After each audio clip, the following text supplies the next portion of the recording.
اللہ کا ذکر کرنے کے بعد، نماز پڑھنے کے بعد جو بھی اللہ سے دعا کرو گے تمہارے حق میں بہتر ہوگی تو اللہ عطا فرمائے گا۔ حضور نبی کریم صلی اللہ تعالی علیہ وسلم نے ارشاد فرمایا 3 شخصوں کی دعا میرا مالک میرا خالق کبھی بھی رد نہیں فرماتا۔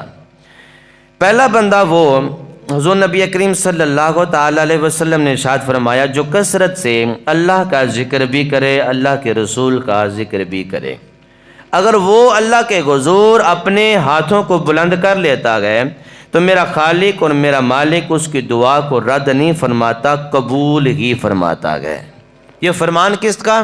جس محبوب کا کلمہ میں نے اور آپ نے پڑھا۔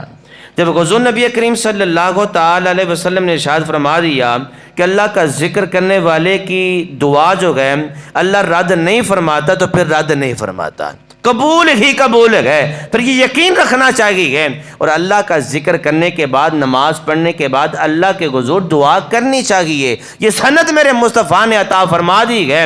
اللہ کا ذکر کرنے کے بعد، نماز پڑھنے کے بعد جو بھی اللہ سے دعا کرو گے تمہارے حق میں بہتر ہوگی تو اللہ عطا فرمائے گا، اس دعا کو قبول کر لے گا۔ اور دوسرا کون سا بندہ ہے جس کی دعا کو اللہ رب العالمین قبول فرماتا ہے؟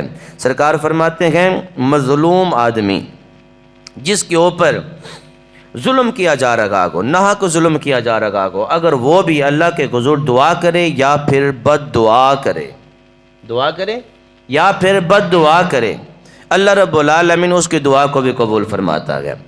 تیسرا بندہ وہ جس کی دعا کو اللہ رد نہیں فرماتا، وہ بادشاہ جو ظلم نہ کرتا ہو۔ صرف بادشاہ نہیں، وہ بادشاہ جو عوام پر ظلم نہ کرتا ہو، مہنگائی کی صورت میں ظلم نہ کرتا ہو، بجلی کے بلوں کی صورت میں ظلم نہ کرتا ہو، گیس کے بلوں کی صورت میں ظلم نہ کرتا ہو، ٹیکسز کی صورت میں ظلم نہ کرتا ہو، کسی بھی طرح سے عوام پر ظلم نہ کرتا ہو، وہ بادشاہ جب اپنی ذات کے لیے یا پھر اپنی رعایت کے لیے، اپنی مملکت کے لیے دعا کرتا ہے تو سرکار فرماتے ہیں اللہ اس کی دعا کو بھی قبول فرما لیتا ہے۔